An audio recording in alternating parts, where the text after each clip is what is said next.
Greetings and salutations, and welcome to Flintlocks and Fireballs, where a handful of mad actors will attempt to survive the treacherous waters of Dungeons and Dragons and the curious lands of Wildemount. I am your host and dungeon master, Jason Phelps, and I'm joined, as ever, by Robbie Hupperdook Bellicon, Sam Hopperfluke Burns, and Ellie Supperpuke Sparrow. Supperpuke? Oh, that's gross. Welcome to this very special episode, courtesy of the Wizards of the Coast, as we are doing an extra special one-shot from The Explorer's Guide to Wildemount. It's been really scary because we've had the setting book and we're not allowed to tell anyone. Yes. It's been very exciting. Obviously, by the time this comes out, we can. By the time this comes out... But right now we can't. The guide may be out. It should be out. Well, actually, it might be out in a week if you're listening to this immediately. Ooh. Because basically they're bringing it out the week before the book comes out. Yes. So, depending on how quickly you listen to it, it might or might not be out.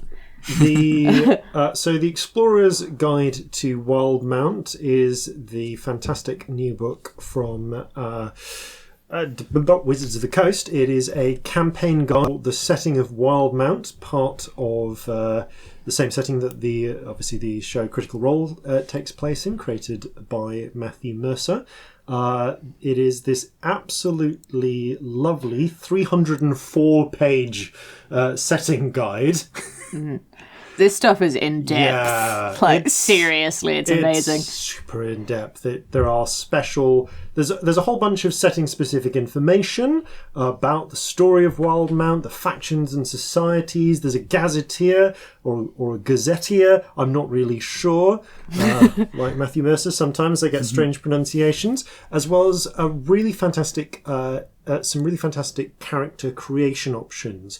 Included in that are some special race elements, like the Hollow One, 3 new subclasses, one for the fighter, the Echo Knight, and then also the Chronologist and Graviturgist as wizard subclasses, part of the magic of dunamancy. That is unique to that setting, as well as a heroic chronicle as a way of interestingly creating your characters and giving them a rich background that ties them into the setting of Wildemount. Included in that are 4 sample adventures, of which we will be playing a portion of one today. These adventures can be found in Chapter 5 of The Explorer's Guide to Wildemount, and they are designed to take your characters from 1st level to 3rd level. We're going to be doing a few changes to begin with, in order to show off some of the special backgrounds and subclasses of the adventures. We will all be starting at 3rd level. So that's where you get your cool stuff from subclasses.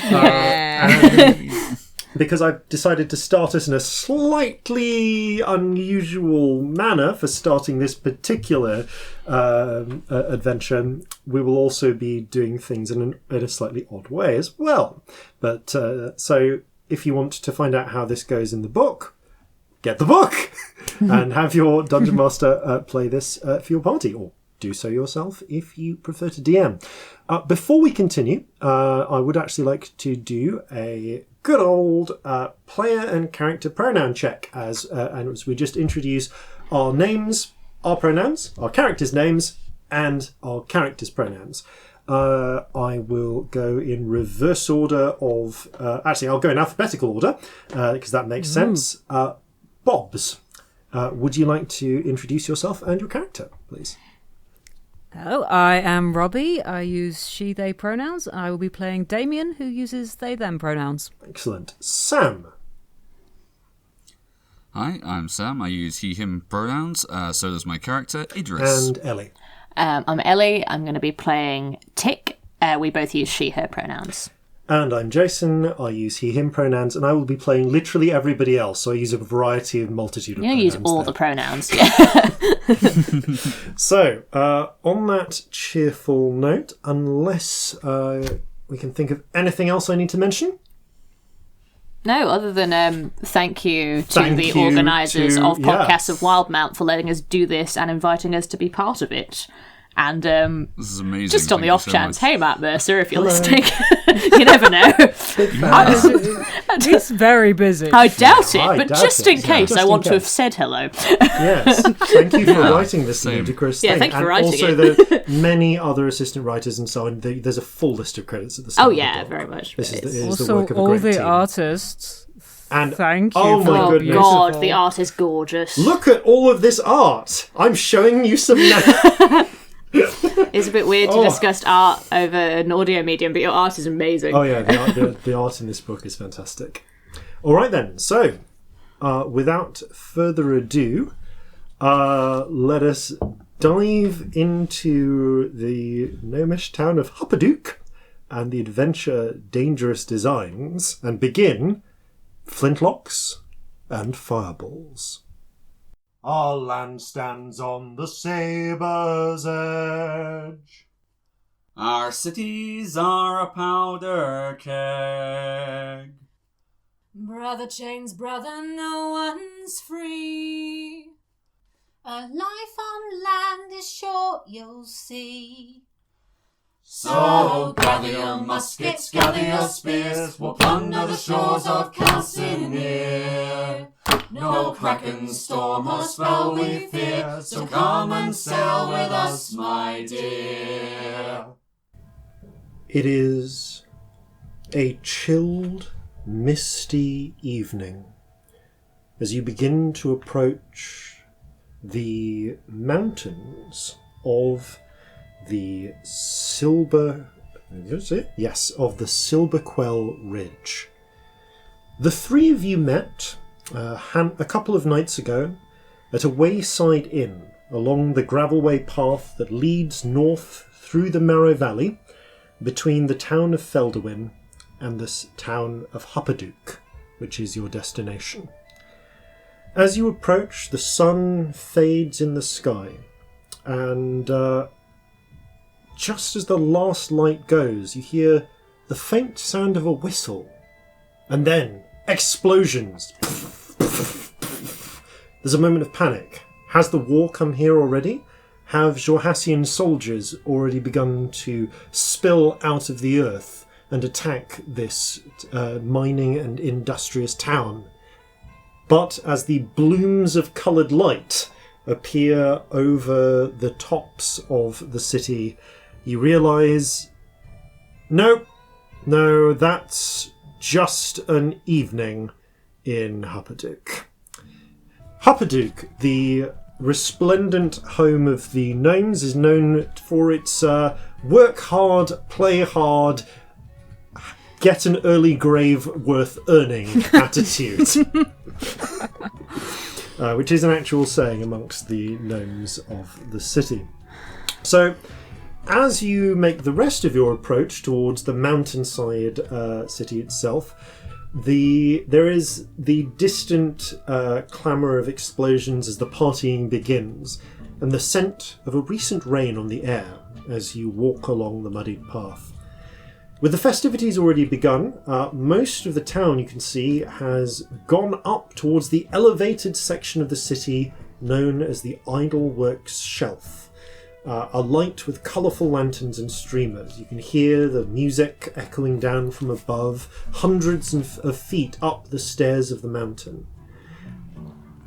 You, however, begin approaching the southern end of the city and the wide open yards of, the quiet dark fields, I should say, of the assembly yard. You can see, even as you begin to approach the lower city, there are massive forges and partially constructed war machines at the centre of the Empire's military production.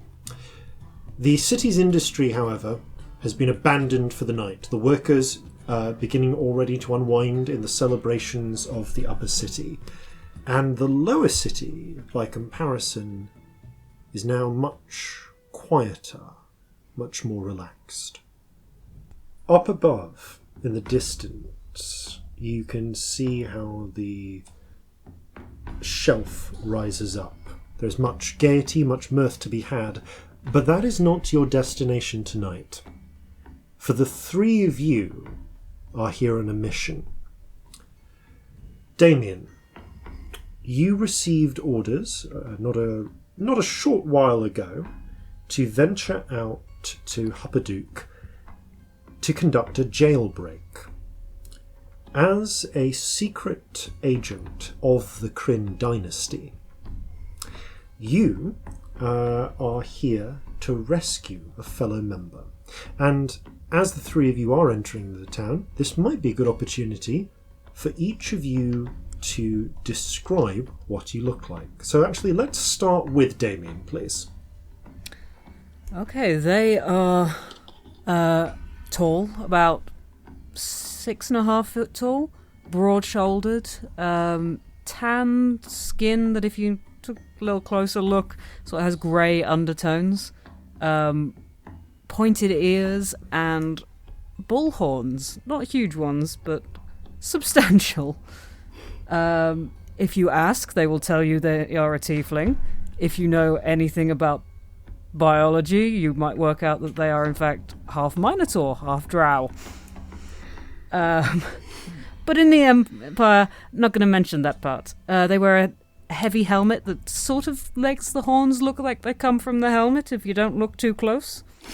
And hidden, they have a tail, but it's easier to keep that out of sight. A very cow-like tail. They're carrying a sword and shield, and have sort of yellow golden eyes and a copper nose ring like a bull's. Well, I can't remember the actual name of that septum one. piercing. Septum, that's the word. Thank you.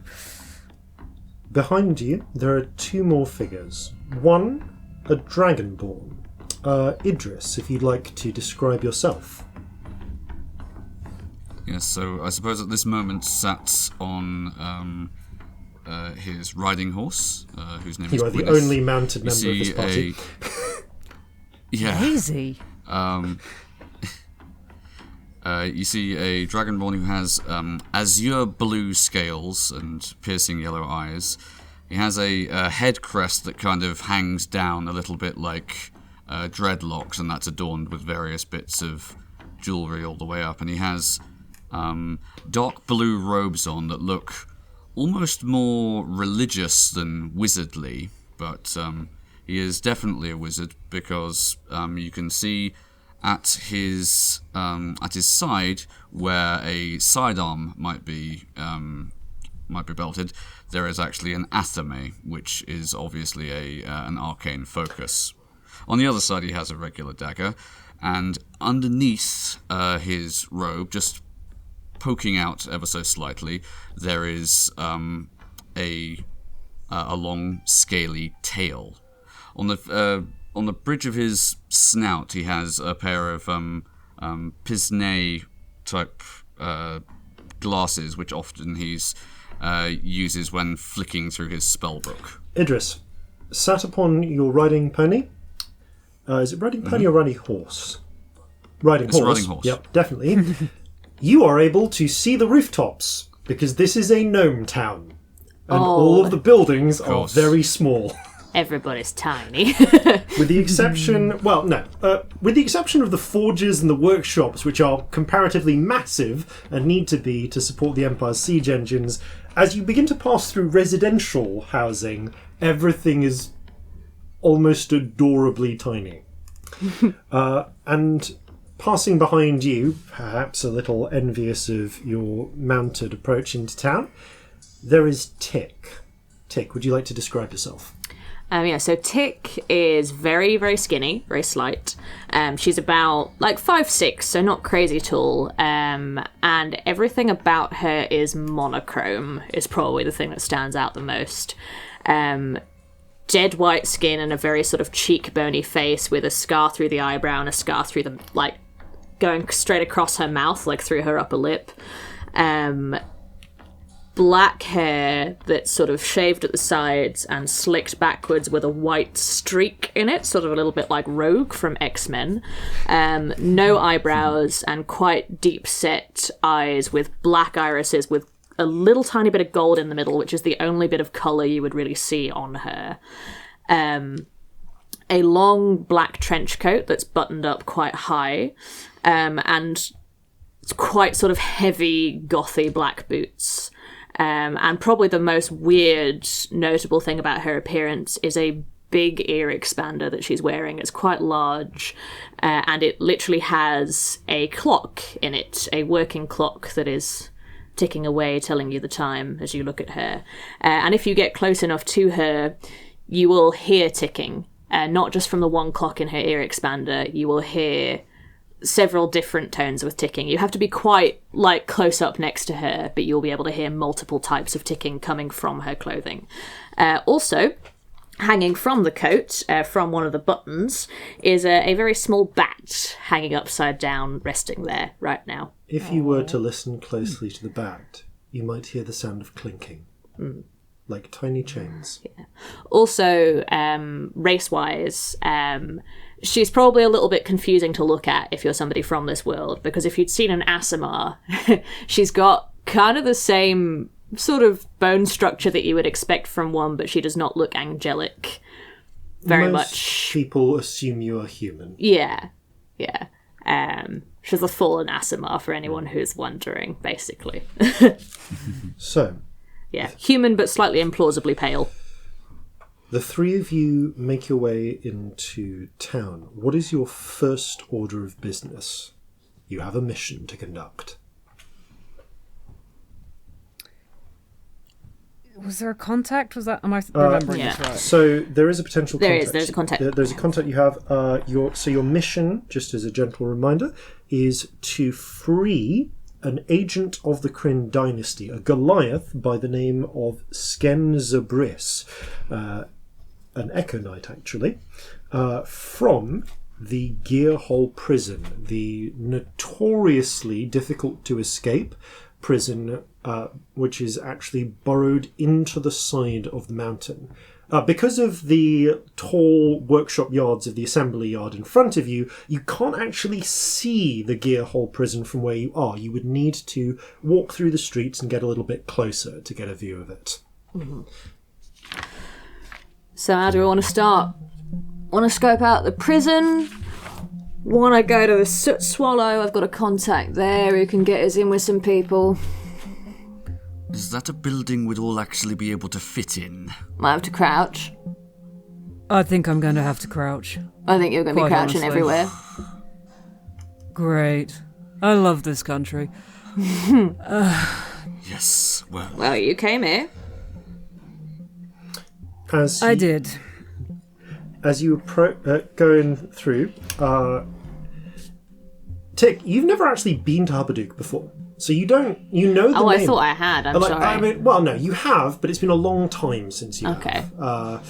And now that you're thinking about it, you're kind of having to double-check your directions a little bit to recall exactly how to get to the Soot Swallow Lodge. You do notice there is an elderly gnome, puffy white hair, bald on top. Quite a lot of puffy white hair, no beard, but you can just see a little bit of nostril hair coming out of a very wide nose he has. And he's got this open-air sort of machinist workstation filled with clockwork and various bits and bobs, and he's just busy cleaning up at the end of the day. And seeing the unique appearance of your party, he kind of looks up, takes a pair of glasses, scrubs them, peers up at you. Oh, hello Nice there. clockwork. Oh, thank you very much. I made it myself. It's good. Thank you. You points to some bits. Just doing some work for the latest Tinkertop project. So sorry. You must be new. Hello. I'm Hello. I'm All Orby. Looks Tick. unnerved. Right. If you look. Hold on, he gets down off the horse, because this is ridiculous. Yeah. Yes. Orby, who himself is 3 foot high, has been craning his head right back to look up at you, Idris. Hello, I'm Idris. Hello there. Yes. If you're looking for somewhere to stay, I'm afraid you'll need to... He gestures towards, you can see what is a giant sort of winch lift on the side of the mountain. You'll need to use the lift if you want to get up towards the Idleworks shelf. What's that? The Idleworks shelf. It's where most of the inns are. Sort of proud you're not going to places like the Soot Swallow. That one. Where would that be? Yeah. Say we were interested. I mean, are you sure it's a bit of a rough place? Well, then tell us where it is so we can avoid it. Yeah. Seems a little off-put by you. I rolled a really low stat, and the only one I could really put it in was charisma. Just warning you guys, I rolled a 4. Wow. I've managed to get that up to a 6, but it's still a 6. You're going to be the most fun. Yeah. I'm a problem, and I'm sorry. Narrows his eyes. Well, it would be useful if we could find somewhere we could, get some libation. Right. Maybe you should head that Never way. mind. And he gestures down one set of streets. That way the Soot Swallow is? Yeah, sure. Absolutely. Is it? Is it, though? Make an insight check. Yeah. Do I need can one? You don't need I was one. rubbish lying. He's a little disconcerted by your group and is just pointing you. You notice actually in the direction of the winch that he pointed out before, the lift, basically. You're just pointing the same way that you did a minute ago. You said that wasn't the way to the Soot Swallow. Look. Sooner you give us directions, the sooner we can leave your town, right? Right. Points in a different direction. You want to go up there and keep going until you reach the prayer foundry, and then once you've done that, you want to keep going north past there, and might be easiest if you cut through Copperbottom Street. Yes, if you cut through Copperbottom Street and then up Tin Kettle Alley, you'll find it there. It's the one with the blackbird on it. Soot Swallow, blackbird, clever. Like a bird. Yeah, like a bird. I wondered. I did wonder. Yes. Right. Wasn't my first guess, weirdly. Have a good evening. Oh, You too. Thank you. Give him a little awkward salute. You head up the directions he gives you, and again there's this sort of gentle, quiet. There's actually quite a peaceful sort of feel to it, although your own intents purposes are a little more skulky. And as you make your way up Skulk. towards in the distance towards what he's indicated as this prayer foundry, you can see a distant building which looks a little bit somewhat like a temple at the far end of the street. You cross beyond the high workshop buildings of the what's the word I'm looking for? Of the assembly yards, and you can now see in the distance the round steel sort of main door and associated tiny little holes that serve as the barred windows of the Gearhole prison. And take a moment to study it. Well, They don't make it hard to find, do they? no. No, I would imagine it's quite. Well, it's supposed to be quite imposing. I could send my friend to have a look in the windows. Well, that could help. Although Maybe not right now, but later. Let's get a bit of info Yeah. before we go running As you into make your walls. plan, poking about. the Yes. peace of the evening is shattered by the deafening crack of a massive explosion rocking the southeastern part of the city. At the base of the mountain, shards of rock spray the street hundreds of yards, about 100 yards from where you stand. Heavy smoke billows from a cavernous hole in the mountain wall, from, in fact, one of the very windows of the Gearhole prison. Even though you're a good way from it, all of you just feel yourselves shaken by the blast. There's a ringing that sounds in your ears, and as the smoke and the dust is still settling, you realise 6 cloaked figures appear in the street, running from the source of the explosion and charging straight towards you. How do you react? I feel like this might have changed our priorities.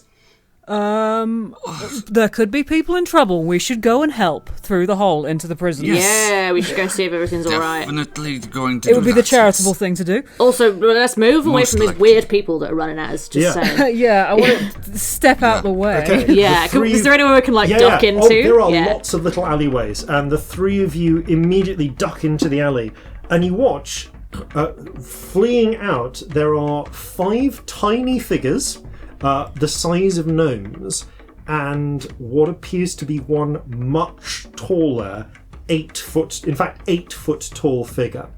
As you kind of pull back and study, you see running up towards you, they're going to run past you shortly in the street, are a handful of silver-scaled kobolds. Small, tiny versions of Idris, with wearing cloaks pulled tight around them.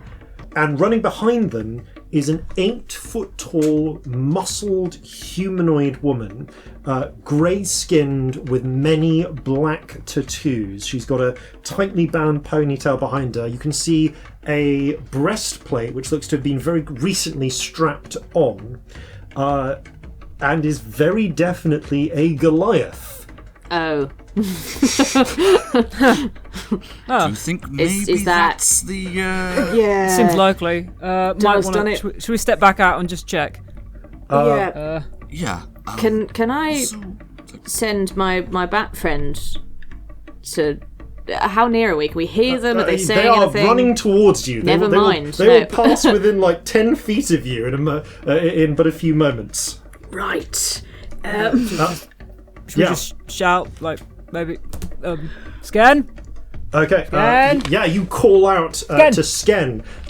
Give me a charisma check, please. Oh, Damien. why did Let's make you Just do all straight the charisma? talking. Yeah, just straight charisma. I mean, unless Okay, you have proficiency in persuasion. not in persuasion, I don't. No. So, that is a non-natural 1. Oh, Wow. okay. As you shout out, there's a moment where you see the Goliath does react to her name being called out, and you hear her shout, "Oh shit, we've been made! This way, this way!" And they immediately start darting away from you down another direction. No, that. Did they genuinely think no one had seen them? What do we do? As this They blew a wall up. I mean, as this is happening, though, you also see in the distance behind them, you can hear the sounds of running, clanking footsteps coming from the direction they've just run, but also now running around the street that you arrived from. As you're kind of the place you've chosen to hide is like a 3-way fork. So they're running down one section of the Y.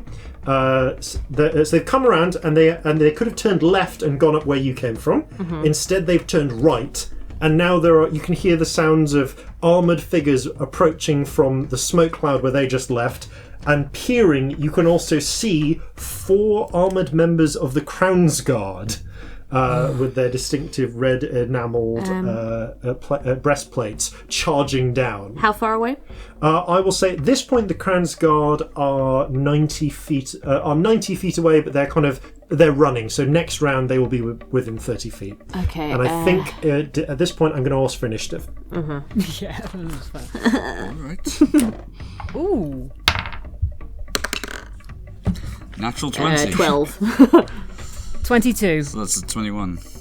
Okay, 22, 12. Okay, so yeah, Idris, you go first. If there's anything you want to do, so there's. Sorry, actually no, it's a 21. Is your natural 20? Didn't Damien Damien got go? higher than you. I forget that your natural 20 Yeah. doesn't automatically override with these.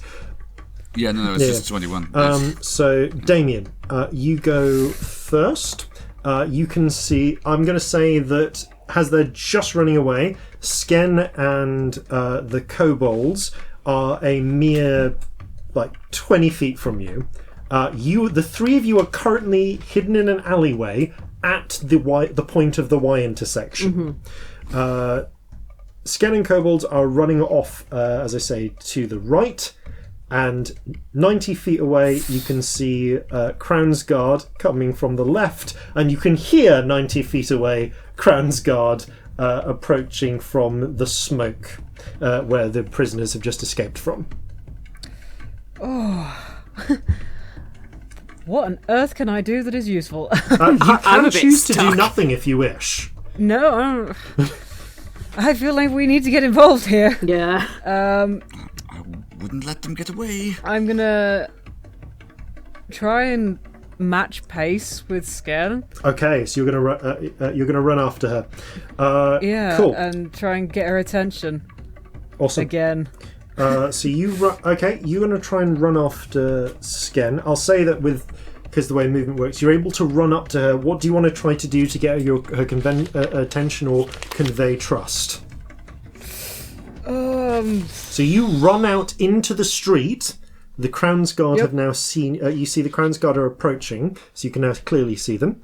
But you run out into the street after this figure. Oh, I don't think I'm bright enough to have really thought of anything or charismatic. I'm just going to try and get her attention again. Just going, hey. I would keep running because guards, but hey, friends. Given you've already failed this check once, I'll let it's you not do gonna it be with disadvantage. Oh, God. Oh, no charisma. Oh, that's is another fun. one. That is another non-natural Oh my one. god, you are kidding Wow. me. Okay, I Sken. rolled 2 3s so far. They get to sit over there. Sken will react to that on her turn. Okay. Yep, sure. At which point... Can I hold an attack as well since I haven't used my action? Oh, was that my that action? kind of was talk? your action to Yeah, try okay, and persuade fair. her. Idris. Alright, Idris is going to, if he can, use the action to jump back on top of Gwyneth and ride off in the direction of the fleeing kobolds and the Goliath and try to get their attention that way. Can he make, I think of riding horses 40 feet? You can certainly try to. However, there has just been an explosion. And Gwyneth is not happy about this. Please make an animal handling check as you try to do this. Okay, that is a 9.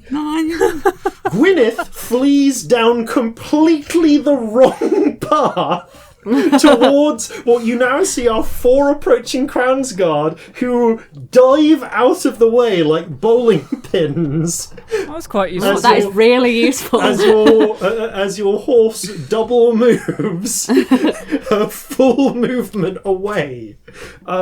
Oh, Bahamut's bollocks. You are now 120 feet from the scene. Can I run after them in the... No, you are on your horse. You got on your horse and then your horse bolted. You're essentially being carried away, just struggling to stay on and not be thrown by your mount. Oh dear. We're in trouble. Yeah. So at this point, the kobolds have lower dexterity. So this is Tick. I'm going to... So, have I got this right? There is a horse bolting backwards. Yes. The Crown's Guard... With Idris on it. The Crown's Guard were coming towards a fork. Yep. Where the Goliath has gone down one end and we're at the sort of intersection You're at of the fork. intersection, yep. Okay, what I'm going to do is I'm going to open up my coat. Yep. In my coat, there are a lot of watches. Like, so many. It's like sort of weird London salesman style loads of watches. Dodgy watch salesman. Yeah. And also a lot of hourglasses and various star charts. Everything is There's sort a of point, various you swear time there is a water measurements. clock in here. Yeah, there's a lot of stuff in here. I'm going to get out a quite big pocket watch. Yeah. I'm going to open it up. Basically just like blow on it, and out of it comes a big load of cloud. I'm going to cast fog cloud. Like in the middle of the Crown's Guard, basically. It is, I will look how big it is. It is a 20-foot radius sphere. What's the maximum distance? 120 feet. Great, so yeah. Cool. Immediately, as these Crown's Guard are running out of the way,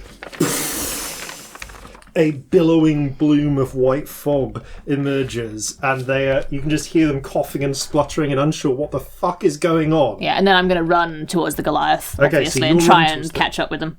You run after the Goliath as well, at which point the Goliath acts, seeing these other figures burst out, confused. She you can see that she has a copper ring on her finger. She twists it, and the same thing happens. Bursting out of the ring, damn it. a fog of cloud, a cloud of frog, I should say, bursts into being, and you find yourself sort of coughing and spluttering, and you just hear her running off, and the sounds of pattering as the kobolds begin to scatter as well. Okay, so skipping to the next round, Damien, you've just been running after this these kobolds and this Goliath who has panicked, created a fog cloud. You are now surrounded by fog. Oh, God. You heard footsteps running in every direction. I was right next to her, though, and she's substantially bigger. Can I work out which way she went? Yes, give me a perception check, please. Oh, that's good. 22. Okay. Yes. Although you can hear this, the footsteps running off, mostly down. You hear a lot of them running into the alleyways. You are able to hear the heavier footsteps just running straight down this street. So you can tell that she ran onwards past the fog cloud. Okay, I will follow until I'm out of Okay, the you fog run cloud. 'Cause I'm assuming she was the middle Yeah, of it. you run out of the fog cloud, and you can see her about, not far from you, actually, because you've got similar running speeds. Or at least, what action is it for her? Yes, she's got similar running speeds, but as you emerge from the cloud, you see there is Sken just ahead of you, as you manage to catch up with her. And 15 feet ahead of her is her. Ooh. But like a shadowy, echoing version of her. Okay. How far away from her am I? You are within 5 feet of her, I'll say. Okay. Yeah.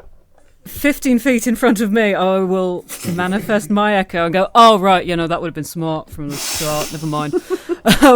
And a shadowy version of myself appears between her and her echo.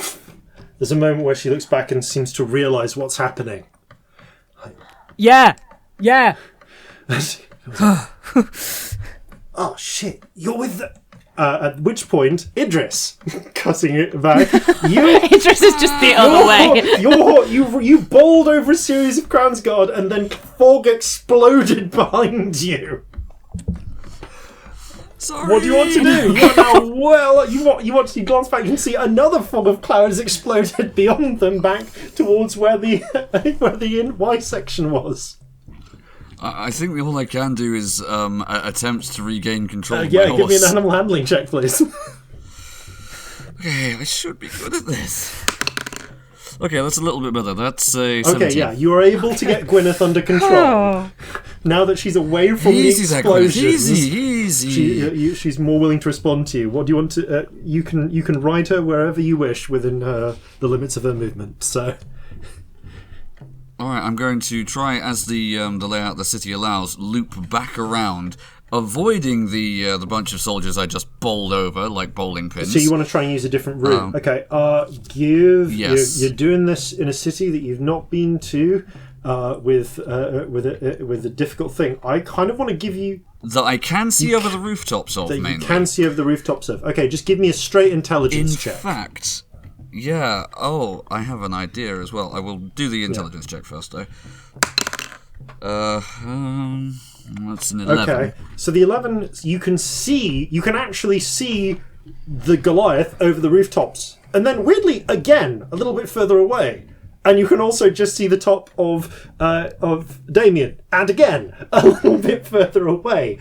And as you're riding around to meet them, You also now see 2 more contingents of Crownsguard, this time about a dozen on either side, both running charging towards that same position. Okay, I take it that was my action. Yeah, I'm going to say was kind of your action to regain control of your horse.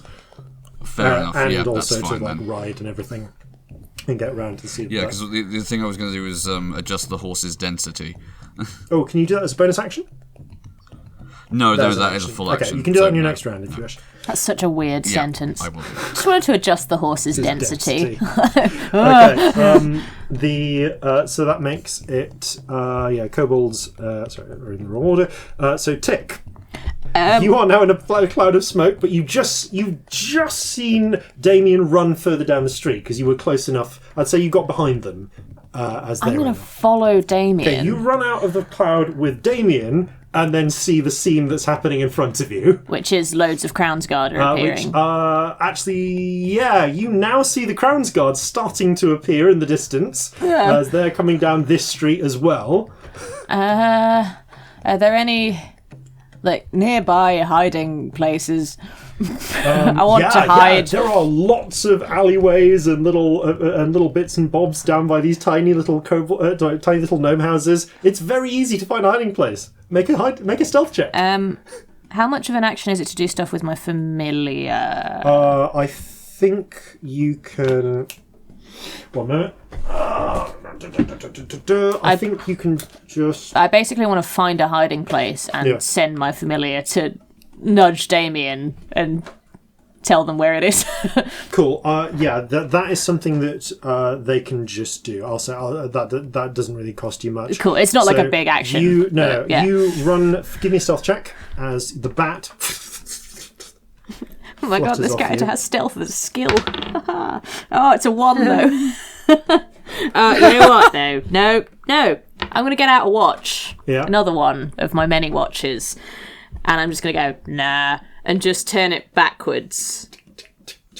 And there's a sort of microcosmic ripple in the air that comes out of it. Yeah. As though there's a sort of bubble of slowed time around her. And I'm going to re-roll that. Because I can... it's the chronal shift ability if people are looking at the Wildemount book. That's an 18. Okay, so you run around the corner, smack into one of the Crownsguard, whip out of clock. Time it goes backwards. And you run the other way and duck behind a little cart just filled with lots of little with just like bits of coal for some reason. And a handful of apples. At the same time, your bat flutters off your shoulder, lands on Damien's. You hear the bat open its mouth, and you just hear the clinking of chains. And a little voice go, clink, clink, clink, clink, behind the cart full of coal, clink, clink. It's right in your ear. Right. Yes, that bat can speak. That is your go. At the same time as this happens, Sken also notices the band of Crownsguard appearing. Puts her hand on the ring again, looks to you and goes, "Oh shit!" Looks to you, Damien. Right, we're heading to the hideout. We'll meet you there. Twists the ring. Again, fog cloud. Clearly assuming that you are part of this other rescue attempt. Hideout. And you hear them run off. Right, the hideout. Everybody's loving the fog cloud. They've got multiple uses per day. Probably just mistake it for fireworks at this point. So at that point, you have though, or Damien and so you're hidden Tick, but Damien, you hear the sound of the clanking Crownsguard appearing from both ends of the street now. The larger group of about 24 that are now rushing down this street, shouting, confused, trying to figure out what's happened with this next fog cloud which has appeared right next to the previous fog cloud. I'll say that as that happens, you can also now hear the guards that were arriving coming from the side of the explosion are now running up behind as well. So, what would you like to do? You did see briefly the bat nod in the direction of the hiding spot where Tick is before everything got clouded up. Is it big enough that I could hide? Yeah, it's a pretty big car. I'm pretty big. It's a pretty big car. Okay. I will attempt to hide. Yeah, you have advantage because there's a fog cloud everywhere. Okay. Okay, that is very good. That's okay. 24. You rush behind the same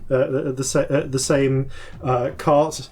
You dice rolling kneeling down well. next to Tick. You can know you're near Tick because even though you can barely see them, you can hear all the ticking sounds. Little bat jumps off your shoulder. Surely that's a problem when you hide. Tick. In my head, quiet. you have to be like you a- right by her to hear it. It's quiet. But if you're right next door. Aren't you a thief? I am a thief. So, as that's happening, Idris, you see the Crown's Guard charging down the street as you've been riding your horse, and just another fog cloud. And Idris doesn't cost you an action, but give me a perception check. Okay. That is a 5. There's a brief moment where you see the Goliath run out into one just out of the fog cloud and then vanish. For a moment, they seem to be shadowy, and then they're gone. Oh, there was something I meant to do on my go turn on. as well, other than hiding. Sorry, can I send my shadow, my echo, in the opposite direction so it gets too far and Yes, you disappears? do. At the end of your turn, your own. 'Cause otherwise you also that's a problem. You also see Damien run out of a different bit of the of the fog cloud and then just vanish out of existence. No, that's bugger. With that, though, the Sken makes her escape. The kobolds vanish.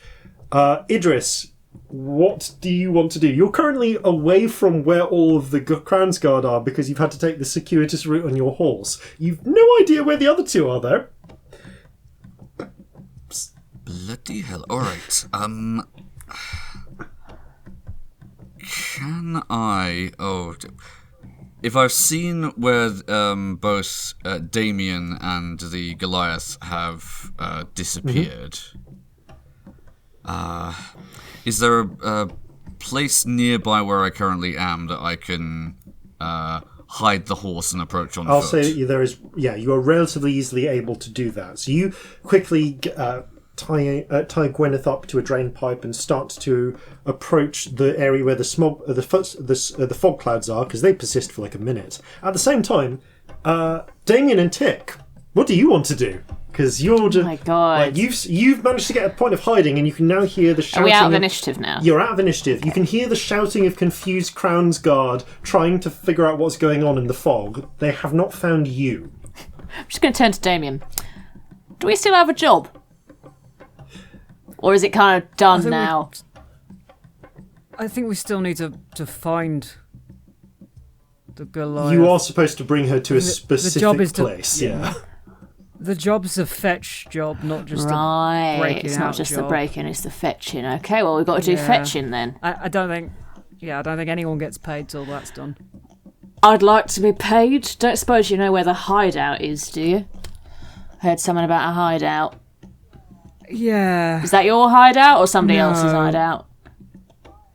I am lacking hideouts. There's the clanking hell. of Crown's Guard nearby as they're searching through. It's like, you want to go, oh, I've got them! Darren, that's me! You know, What are you doing skulking around? What are you doing skulking around? we're definitely skulking. We should leave. Yeah, let's skulk. Yeah, let's You go. skulk out. Oh, out the we back. should- So where the should hell is find the- Idris? You skulk out the back of the alleyway just as Idris turns around the corner. Oh, like sliding doors moment. And you bump right into each other. Oh, there you are. Where were you? Well, I was securing Gwyneth anyway. Right. Did provide a distraction, though. There's Really? The three they're fog scattered clouds like were kind of bowling enough, pins. to be honest. Should we maybe get away from here? They're still Yeah, looking I for us. think. Yeah, pub. Pub. Pub. Yes, Yeah. very good idea. Swallow, they might know about hideouts.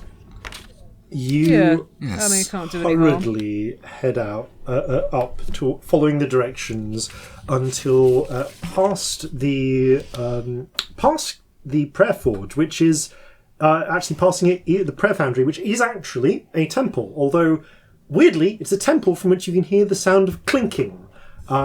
Would I be able to tell what Oh, deity? it's if really any, if obvious. it's There's a temple too? giant hammer at the front. This is a working temple of Moradin, the Allhammer.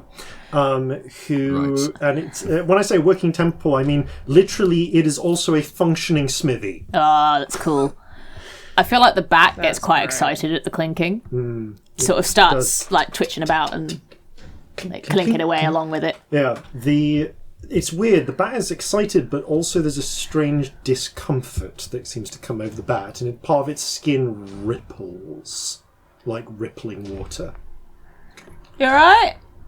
Clink, clink, clink, clink, forger of chains. Clink, clink. Do you want to have a look? Do we need to have a look? No. Is this where we're supposed to be? Not the place, not the time. Clink, clink. Alright. Not near here. Not here, not now. Clink, clink, clink. It's never here and it's never now. Ugh. Be in the place, be at the time. Clink. When? When the angel needs you. Clink, clink. Break her chains. The chains will be broken. But not these Clink, chains. Clink. The forger of the chains, but not the chain. Clink. No. Oh no. Do either of us hear any of that? I don't think we were quiet. You're not quiet, yeah. You just hear talking the to each distant other. murmuring. Well, there's plenty of forging going on around here. Damien doesn't care. Robbie is concerned. Oh no. Yes. You make your way past, following up Copper Kettle, or was it Copper Bottom? Copper Bottom and Tin Copper Kettle. Bottom, you said, You actually yeah. walk up Copper Kettle Street and Yes. get lost until you eventually find Tin Kettle Street round the back of Copper Bottom Who Street. named these? And then you make What is your it way with kettles? past the various And gnome metals. housing to a rare 2-story building. Which actually does indeed have the image of a soot-covered swallow depicted on the front. Look, we only come halfway up this building. Yeah, it's tall. Step inside, and you find a rather miserable, vaguely despondent sort of establishment. The stepping inside, the gnomes here, their moustaches, their beards just droop. Oh, Clothes hang off them. that's really sad. There's a number of they're in slightly less joyful clothing. They're nursing dark drinks, thinking dark thoughts. There are a couple mournfully there's one mournfully trying to repair a broken clockwork doll. Well, can I go? I like it here. And you can see there's one little gnome, little black beard and slicked back black hair with a big old bronze cog for an eye patch. Gives you a gimlet-eyed stare as you approach. So, what'll you be having? Oh, I thought you'd never ask. Well, We're do you have in the working. means of We're spirits? working. I suppose you got an ale, have you? We've got ale. We've got fuse. What is fuse? It's strong spirit mixed with gunpowder. Yeah, fuck it. Go on then. It's silver each for some fuse. I'll have a fuse. Okay. No open flames. Don't worry, I'm not that sort. You bestow. Also, a little something, a little herbal something as well. Exciting. You bestow many gifts upon us. He pours you out 3 dark drinks. You've only ordered 2. Damien, did you order one? Yeah, he passes I'm you working. 3. Says, and you could do me a favour and just bring this gift to my friend over in the corner. Of course. And points to a slightly shabby-looking gnome with fuzzy black hair. Off in one corner, a bit of a fuzzy black moustache. Who seems to be who has what you can suppose you can tell is a carpet bag just filled with various odds and ends, and is ferreting around in it. As you approach, he looks up. I ain't done nothing. No, it's all right, mate. I've heard this is just one of many gifts your friend has sent over to you from the bar. Ah, well, that's different. Takes it, downs it. Right. Can we join you? Yeah. Name's name round here anyway. He's Udolf. Ah, Tick. Tick, tick, tick. Right, got it. This is Damien, this is Idris. Yeah. We're on business. Hello. I see. Well, of course, I'm always willing to help a member of the family. Yeah. The right price. What is it you need? Well, we're breaking out. What's her name again? Sken Zibris. So we were sent on a prison break, is the thing, but sort of already Prison got broke already. Sparks and smoke. Was that what that was about? Yeah, prison break, big hole in the wall. But apparently it's not just breaking, it's broken fetching now. what we're doing. So we need to fetch her. There's a hideout she's going to. We don't know where it is. Hideout. With a load of kobolds. Kobolds? That's some unusual stuff. Little silver ones, Yeah. weren't they? Yes. Thinks for a moment. I mean, only hideout I know is my bolt hole, and they aren't with me. So kobolds, though. Little. Are they common in these parts? I can't imagine. Nah. Kobolds usually more. Well, you more sort of you're getting like Zoras and that sort of thing, is it? Or like where your folk from? Wouldn't know. I'm from Zadash. Gesturing towards Idris. Dunno. Sounds like they're out of time. Mind you, though, there was there was a kobold band about 4 or 5 months ago. They strung up about half of them for banditry. They didn't catch the other half though. So they must have maybe they've got some work elsewhere. Turned to a different profession, maybe. How many did they string up? Oh, I don't know, like baker's dozen. Probably about that many still left. Not the shiniest gems in the seam, if you know what I mean, though. Usually working for someone else. Have you ever thought that? Does sound familiar. Yeah, I might know a thing about that. There was something. Something came to our attention recently. Of course, if you were looking for my assistance, I might want to ask a small favour if you've some gifts yourself. Of course. Right. Nothing's free, is it? Nah. I've got a bit of debt collection I need doing. Oh, yeah? So there's this girl.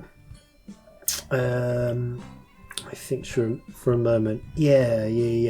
Nima Cinerid. She's a member who works at the Firemark facility. Well, I've been helping her get hold of a few bits and bobs that she needs, stuff that maybe the tithe collectors don't need to know about, and she's come out of it owing me about 50 gold. Wow. Don't worry, it's a long-standing arrangement. Usually she pays up pretty reliably, but I haven't seen neither head nor tail of her for weeks. And you want us to go and break her legs or something? Nah. Put the frighteners into her. That's all. She'll pay up. But she's. Oh, well, I think we can do But that. yeah, or if you have to, just break into her house and get the money. I don't really care how, as long as I get it. That I can do. But Where does she live? I can think for a moment. To be truth, I don't. She usually would come to me, but I can tell you where she works. She works in the iron lot, in the Farm Art Foundry. Give you directions there. Maybe if they've seen her, well, you can, show up, put frighteners into her, make sure that she pays me. You do that, and I will do a little bit of sniffing around, see what I can find. All right. That seems reasonable. Everyone all right with that? Yeah, anything we should know about this person? Nah, she's just works. She's just a machinist. Pretty clever one, gotta be said. Quite actually, I say pretty clever. Probably one of the top suppliers for blasting powder for the Farmark facility. That's why she's been able to afford my product.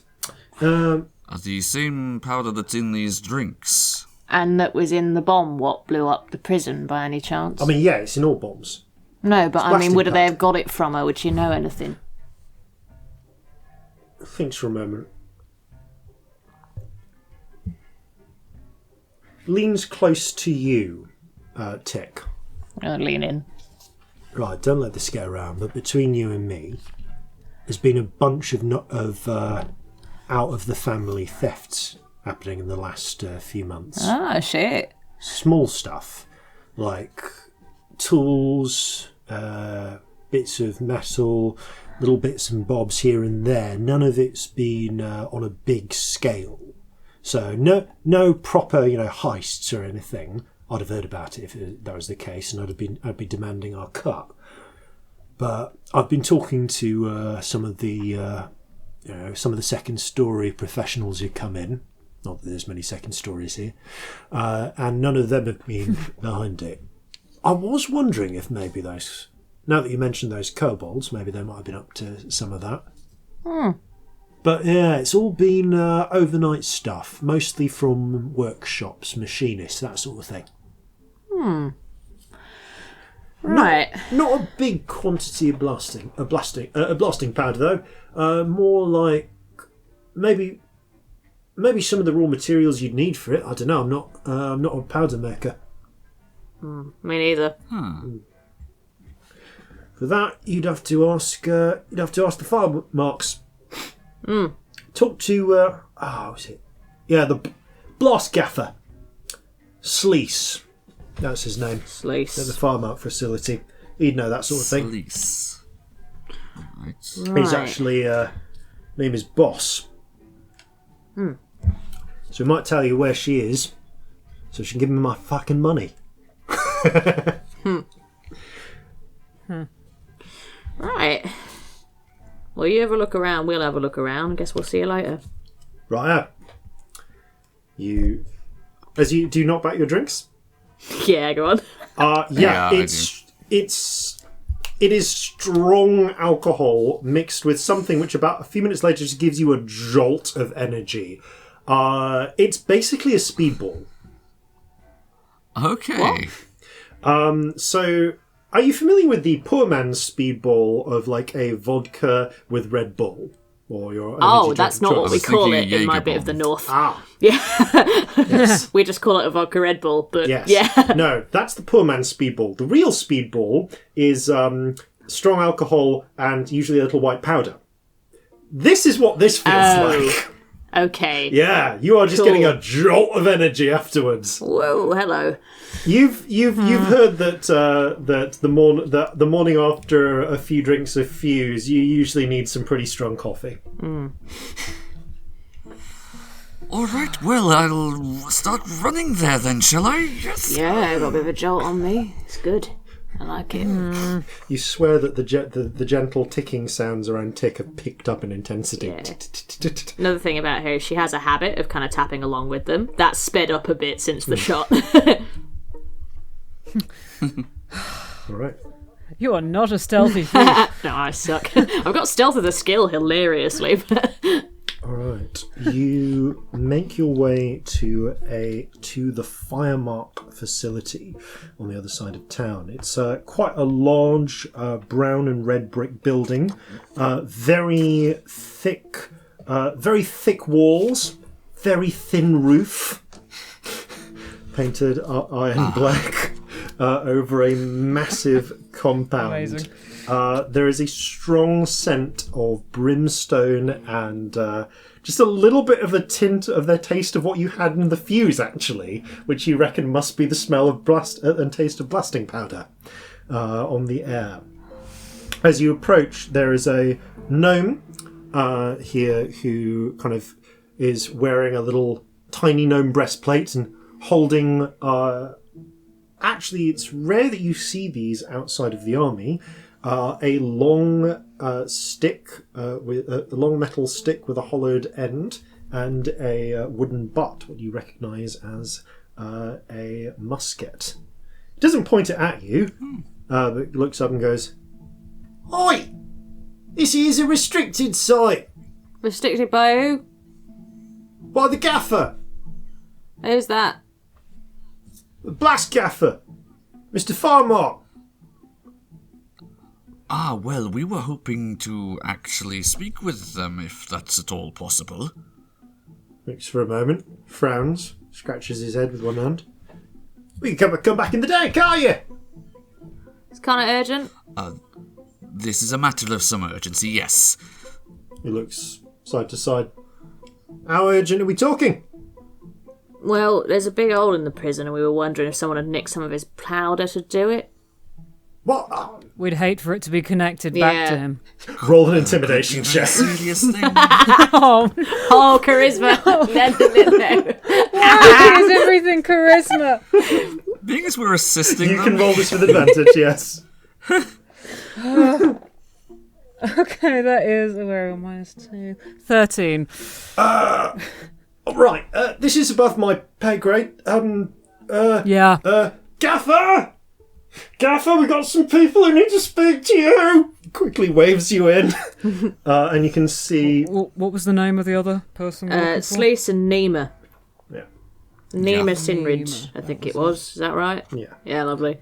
So you look round, you see coming out of most of the facility is actually still and quiet, but busy cleaning up and finishing, there is an elderly gnome with a tweed flat cap, because he is a gaffer, and a long sort of long blue coat. He looks out He's got one of those little offices, you know those like porter cabin offices that overlooks a factory floor? Yes. Yeah, he looks out of one of those. What's all this then? Are you the gaffer? Course I'm the gaffer. Who are you then? Explains the hat. He climbs down this little ladder. Takes some time. Gets down to the factory floor. All right. What you tall folks want? It's my facility. Can't be having just randomers walking around. Well, look. And a fine facility it is, but we wanted to have a word with you because, well, I'm sure you've already heard that there's been a bit of a to-do up at the prison.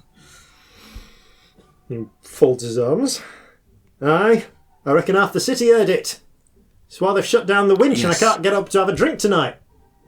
No. Oh, that He is looks over a in the- terrible What a shame. shame. Looks over at the distant lift, which would lead up to the upper part of the city, Aw. which you can now see is not moving at all. You can faintly see the presence of a lot of Crown's Guard. And a lot of grumpy gnomes, I'd imagine. Yeah. Is anyone stuck halfway up? No. They've just stopped it being used further. No screaming shame. gnomes stuck in the lift.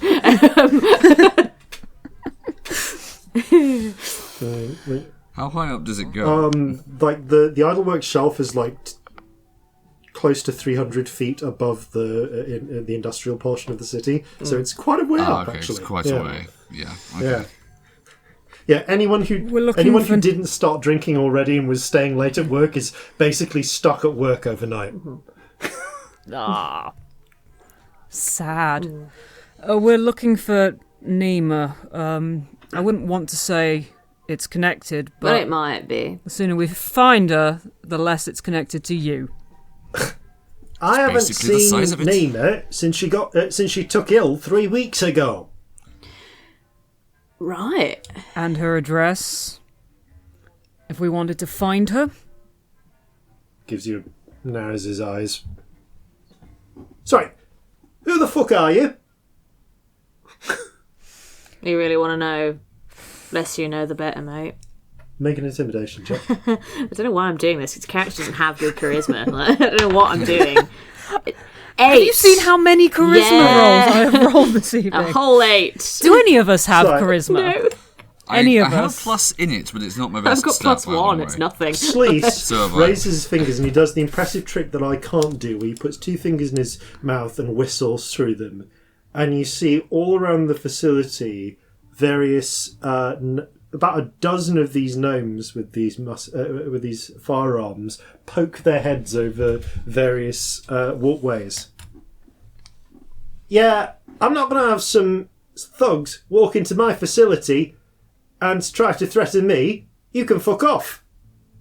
I don't know what business you have with Nima, but it can't be good. It's, if you must know, it is a business of a religious nature, and he sort of flashes his holy symbol, for such he has. It just as a matter of clarification, though, it's a symbol of Bahamut, The not platinum anything dragon. else. Yeah, sure. Yeah. Right. You what? It is an issue of a religious nature. Now, I, as a representative, I mean, I'm sure she's been rather circumspect about her particular beliefs, but I was sent as a representative of the church. I'm absolutely rolling deception. I feel like we're both just looking at you with crossed arms. Yeah, it's like, I'm sitting here with crossed arms going, what on earth could I do to help here? Yeah. Absolutely nothing. Okay, deception. I have one other thing I can pull, but it might be really nuts, so I hope this works. It's an 18. Yeah, likewise. You just hear him mutter, "Oh fuck, there were the censors." Hey, no. I've known Nima for years. She's perfectly orthodox. There's no heresy going on here. We could have a look into you, or we could look at her. There's the two There are options. houses on the northern side of the city. I'll just give you, scribbles down an address and passes it to you. You can go and speak with her yourself. Thank you. Now, I'm Directions. absolutely sure that is the case. but Okay, you want to go up as that I'm sure street you and can then left and then appreciate- right and then right and then left and then right. Lovely. All right, then. I'm leaving. That wasn't that hard, was it? See you later. Best The Platinum One be with you. Best of luck actually getting to her. I've sent enough people to see if she's willing to start work, but she's not going to not let anyone in. We're very persuasive. Well, maybe we might have a little bit better luck then. Yeah, all right. Have a lovely night. We're all and hail Baphomet. Yes. Okay. Goodbye. He leaves. Ushers you. A couple of streets away, he goes, I can't bloody well believe that worked. Yeah, what? Which one's Baphomet? Definitely said Baphomet instead of Baphomet. Wow. Okay, apparently I've accidentally made him a demon cultist. Oh, wow. Okay. Yeah. Oh, that's hilarious. Up to you whether you can. Yeah, isn't that's the Minotaur thing, isn't Yeah, it? that's the demon with the. That's Yep. the demon lord of The connection to the. Minotaurs. Yeah. Whoops. Bahamut, Baphomet. Don't want to say those. They're very close. close. Okay, you head up towards the. I can't believe We're that not works. That's I ridiculous. can't either. Travel up to the northern end of the iron lot, where you you find a rather humble abode, single story, quite short, as expected. And that was Gaffer Sleece gave you directions to. There are green painted wooden walls, and you can see that they're actually kind of streaked with dirt, which has been washed down by the rain. There is a sign hanging on the front door which reads, "Sickness within. Do not disturb." The curtains at the windows are all closed. Is the door locked? Do you try it? Yeah. Walk up to the front. Unless anyone stops me, but If you're going, maybe we should check there isn't a back way before Yes, we go or bursting just in. have a look in one of the windows. I mean, does anyone else get the feeling like they're in a model village here? a little bit. Have you seen how tall I am? Kind of like Yes, slowly That's my looking at you. point. You're all very short. You are quite big. I'm only about 4 inches shorter than you are. There is- We've got more than a foot Sure going on thing, here. mate. Coming down the side, you can see there is a side door as well, which is also closed. All of the windows have curtains drawn. Do you want to try knocking, or do you want to just break in? If I was worried about people coming a knocking that I didn't want coming a knocking, and I was good with, like, machinery, I'd put traps. Oh, yes. Well, Yeah. You have a point. Let's have a little look, and let's try knocking. Okay, you Turns out we're very persuasive. Who you knew? give, Ah, going to take a moment to cast Mage Armor. oh my on this. god, so. thank you, I'm going to do that too. Jesus, right, yes. Yes, all my spells. I can definitely join in with this. so 2 wizards and a fighter, it's a weird party. you not We have no healing. Don't we? yeah. Are you sure about that? We've got I've got Ooh. 1 a day because I'm an Asimar. That's literally it. Yes. 1. You can touch people and make them feel Yeah. better. Yep. So you Hey, you give a knock on the door. I've got a second. Nothing. We're checking for traps first before we Oh. get An knocked. investigation check. There's still no response. Can I help? Yes. I've got Maybe investigation someone as a else should skill. help Yeah. this. So- So maybe you should do Yeah, that. I think then yeah, we should assist yeah. you. Okay. that sounds more sensible. Let me have a look. I'm good at doors. That had advantage, gang. 21. Okay. The other one would have been a 6. So you study the door and kind of glance through and the windows as well. Studying the door, there doesn't seem to be any traps on it. You can tell through the glim light that the door is latched from the inside, as well as locked. But you do notice. Is this the front or the side door, by the way? Side, I think. I think we want Yeah, to we look went at right. Mate, I think So you look at look. the front I think door, you fine. check both You check for the- traps and see you which go around looks. and check the side Yeah. door as well.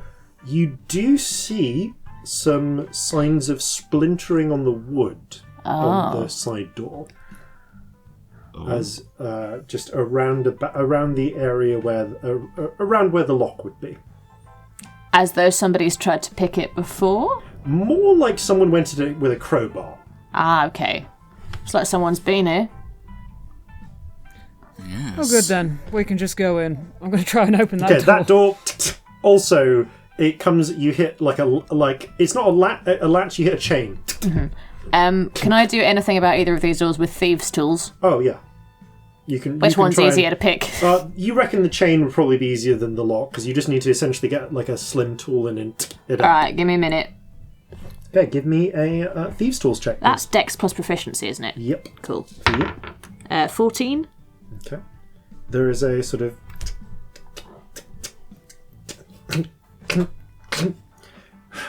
You continue. It takes you about a minute because of as one of your picks actually gets. I'm going to watch the front caught. door while this is happening in case there's any movement. Give me a perception check. Oh no. Okay, perception I do actually have 16. Okay. You don't see anything coming out the front door, but as Tick is busy struggling with this little chain, I feel like every time the chain clinks, the back clinks. yeah, it's like clink, clink, clink, clink. Sometimes the back clinks, sometimes it just says the word clink. as this is happening, you hear the sounds of little scurrying footsteps inside the building. Multiple Someone's footsteps. You would say. Lots of people More home. than one? Can't tell exactly how many. Lots would imply more Yeah, that than was one, a stupid yes. question. I'm sorry, I'm distracted by Tiny this feet. bloody lock. You eventually feel the chain clink come off, and the door is now slightly ajar. Well, it's open. Right. I'll go in first. Right. Okay. I feel like I'm less likely to die based on whatever trap we're about to set. Yeah, you look more solid Damien, than us. you step inside, and as you push open the door, you see 4 shadowy figures immediately raise tiny crossbows, but because you'd already heard the sounds, you are not surprised. So everyone roll initiative, please. Okay. Oh, that's 15. bad. 15 for me too. 7. Okay, so 15, and 7 was that. Yeah.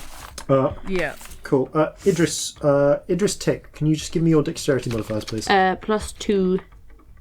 +1. So me go first. Tick, Idris, and then Adrian. Sorry, dear, I Adrian? don't know What? what- Damien. I don't know where Adrian came from. Anyway, so as you step into the building, 4 silver-scaled kobolds fire on you, just all at once. They are hiding around Right. you can see there was a chair. As you push open, there was a chair that was briefly used to try and prop up this side door before it got forced.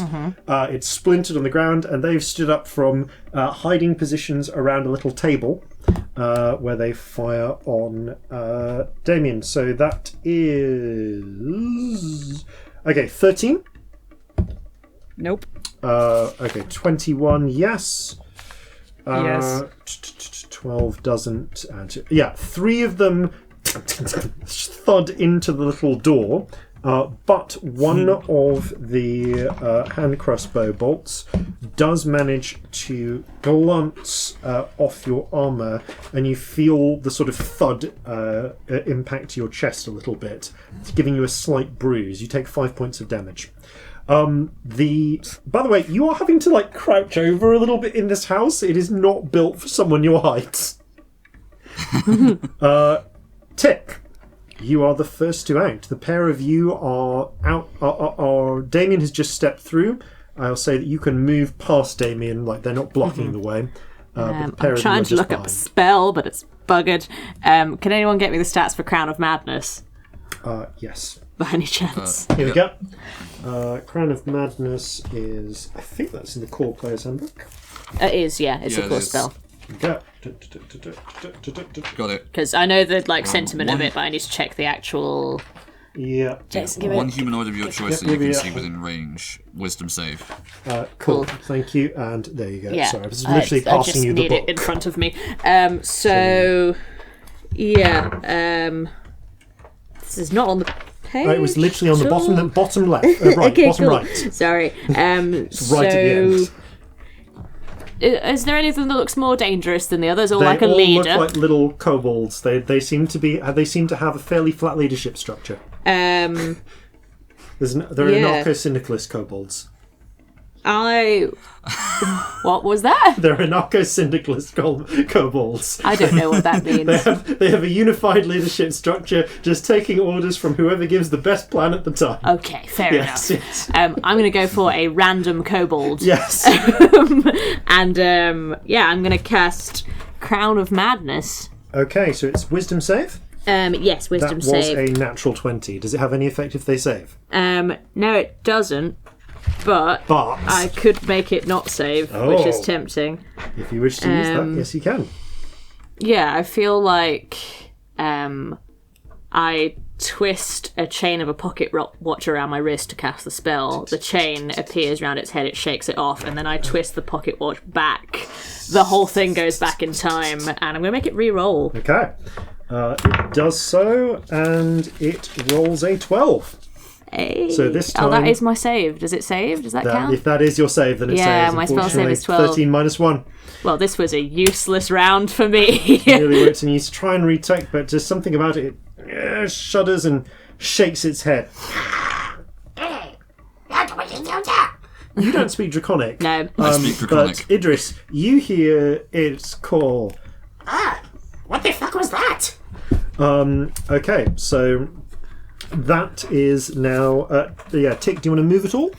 You're kind of just peering in from behind Damien at this I think point. I'm going to take cover, like, round the door frame, if that's all right. That's fine. So you've got cover. So I can peep out, but... yeah, I'll take cover. Awesome. So, Idris. Okay, Idris is going to pull out his athame, and you see that the space around it seems to sort of warp and distort as he casts Magnify Gravity. Are all of the kobolds within a 10-foot radius sphere of each other? They are. Right, then they all need to make a Constitution save. DC 13. Okay. On a failed save, their speed is halved and they take 2d8 force damage. Okay. Anything on a successful save? On a successful save, their speed is not halved and they take half that Okay. damage. 2 of the kobolds save, 2 do not. So roll damage. Alright. Okay, that's 7 force damage. Okay. As you... what is it you do with the athame again? He is using it. Well, it is his arcane focus. The space around it sort of warps, and he points it at a spot in the midst of these kobolds, and everything not either being worn, carried, or wielded starts to creak as the weight of it immediately starts to go up. Okay. You see, like the table, the wood on the table start to creak. You see the stones of the floor start to crack. The actual table, which was already a bit bashed up by some previous event, the legs just crack and the whole thing just goes to the ground. There was a tea set which the kobolds had set up. They were having tea. The cups just shatter. The teapot shatters, and so do 2 of the kobolds, which immediately just become jam as they splinter to the ground in little wet, gory puddles. Right then, he says in Draconic. That's no way. That's no way to treat a guest. Yeah. Okay. So that makes Idris. Do you want to do anything else? I guess if this is allowed, I could try to intimidate them. I think that's kind of its an action, but they are more clearly intimidated, though. Damien, there are 2 surviving kobolds. Is it a bit late to point out we might be on the same side as these? Never mind. Maybe pre-jam would have been better, yeah. 2 of them They are shot at us. 2 of them are simply kind of very unnerved and bleeding from their eye sockets as their weight was momentarily increased. So nasty. Yeah. So has gravity gone back to normal? For them, Yes. yeah, it's because they managed to resist Well, it. it's like at the start of my next turn. Yeah. If you wanted Can to I move walk anything in this within area? that, You can walk in the you area, need to make a I think. strength save. Oh, you need to make a save. Yes, you can. It's still going. So it's still going. Well, it's not going to affect you so much, but any like object in there, if you wanted to move it, you would need to make a strength save in order to do so. Cool. But if I walk in, I'm okay. Yeah, you should be. I think that looking at the I'm happy to wording take of that the ruling. spell, Let's move you'd be on. Okay, fine. Damien. cool. Let's carry on. Okay, I will walk up to one of them and manifest my shadow next to the other one, and just hold up my longsword and say, "We're looking for some help. Are you going to be helpful?" And I will hold an attack. If they attack, we're both attacking. I mean, yeah, under the circumstances, make an intimidation check with advantage. All the charisma rolls for you. No. I know. That's a 2. Oh, No, 3. Mate, Wow. with advantage. Yeah. On their turn, the Yeah. pair of them immediately try to flee, and you can make your Okay, I'm attacks. attacking. Yeah. Yeah, so how does it work? There's a thing I do whenever I'm unleashing my knight, so I get an extra melee. So it's just another attack. It's not the same attack, it's a separate attack. So we're swinging with our swords. Okay, go for it. One is not going to hit. One of them's an 8. The other's a 17. Yeah, so both of them hit. An 8 hits? Oh no. Yeah. Oh no. That is 4 and 10 damage. Okay, yeah. For once I can say this. How would you like to do this? Hey. Hey. Hey, in perfect sync with each other.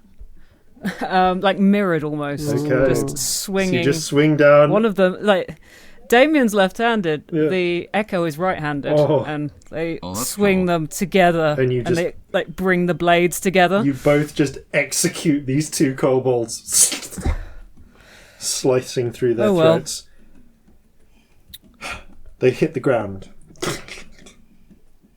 You kind of take a moment looking around, and then tick. You hear a ticking sound coming from the bodies. All 4 of the bodies. Do bombs tick? Like, do bombs tick in this scenario? Yes, I yes, genuinely they don't do. know. Yes, they do. I don't know what era we're in and We're how in that the era works. where bombs tick. Get down! Okay, do you? What with the Yeah, jam? I'll do that. Even the jam is ticking. I will get out. Yeah, I will get can out we the room. throw All of ourselves you away? Dive out of the way as cool folks walking, running, diving away from explosion style. Oh, yeah. The 4 kobolds all just and paint the room red. I did not see that coming. Can't pretend otherwise. Well, it looks like we're going to be cleaning a lot more of this place than we originally anticipated. I'm not cleaning it up. Is this normal? Is this normal for this area? I've never known kobolds to explode before. I've never known an area where this Okay. was normal, to be honest. Okay. It's always worth checking. Don't want to judge someone else's. Matt, you never know. culture. You never know. That's fair. That's fair enough. but Exploding might be normal explosive- I think exploding Right. is rather normal here. Have you not seen what's been going on? Yeah, but like I mean, fireworks, maybe it's- mate. Different thing. Yeah, maybe it's like it's a death ritual thing. People die and they explode. I mean, wanna- to be fair, if there's a city to get away with an explosion in, it's this one, because they're having bloody fireworks all the time. So Absolutely. maybe less watch on the way. should we- we need to find Should we have a look Nima. for- Yeah. Yeah, see if there's any signs. Can we walk Anything- through the jam and see if we can go anything not- find Yeah. Nima? You're all doing it, so can someone give me lead the investigation check? With I advantage, please? have it as a skill. Anyone Yeah. have more than a +4? No. Cool. I have I'll do +3, it. but yeah. One of them's cocked. That is a 22. Okay. Hooray. So first Nice. of all, you find 2 pouches of what you recognise as blasting powder hidden in the back of a cupboard. This is have a them. volatile alchemical powder. It comes with a little wick fuse. When ignited by an open flame or fuse, the powder explodes. Each creature within 5 feet must make a DC 13 Dex saving throw or take 3d6 bludgeoning, half on a successful save. If you bind multiple pouches of blasting powder together, they can explode at the same time, increasing the blast radius by 5 feet per pouch and the Fit. damage by 1d6. Maximum of 10d6, maximum radius of 20 feet. Amazing. You find All right then. a few other elements as well. You can see that there are signs of a fight prior to this one, and there's signs of the chair that was broken by the door being used to prop it up. Someone forcing their way in, as well. You find that there are a few heavy. So actually, you can also see that someone has previously broken into a chest here. which is a shattered lock. There are a few heavy coats, sets of work boots sized for a gnome, all of which are stained with red dirt. Peering through the remains of the kobolds, you can find very little except for a few shattered and bent pieces of clockwork. Mm-hmm. But you also find, amidst a broken work table, some scraps of parchment, one of which is a small drawing of a waterfall behind which someone has depicted a secret cave. And they have literally written the word secret cave on the cave, by the way. And there is a note. Wow. It seems to be part of a longer journal, the rest of which is lost, saying, "Of all the sources we mine from within the Silver Quell, my yield of saltpeter still proves the most pure and powerful. The fire marks, pry as they might, will have to respect my expertise and my contributions to the war effort. The sheer volume of untapped guano in that cavern behind the top of the falls is invaluable even. And once I have enough marked interest from the Firemark facility, I'll let them help in harvesting my secret cave." That's all you find. Oh, apart from... Is there gold anywhere? I want to look for gold. Underneath a floorboard, you do find 70 gold pieces in a hidden pouch. Well, he wanted 50. Oh, look, we found 50 gold pieces. Yeah, there's only 50 here. So, stealing this woman's savings. Yeah, basically. You... She's probably dead. So that divided by 3 would be 2 6s and 1 7. Rock, paper, scissors for the 7. Oh, okay. See who rolls highest. Yeah. It's a game. Okay. Okay, I was going to say, are we going to play and just be honest?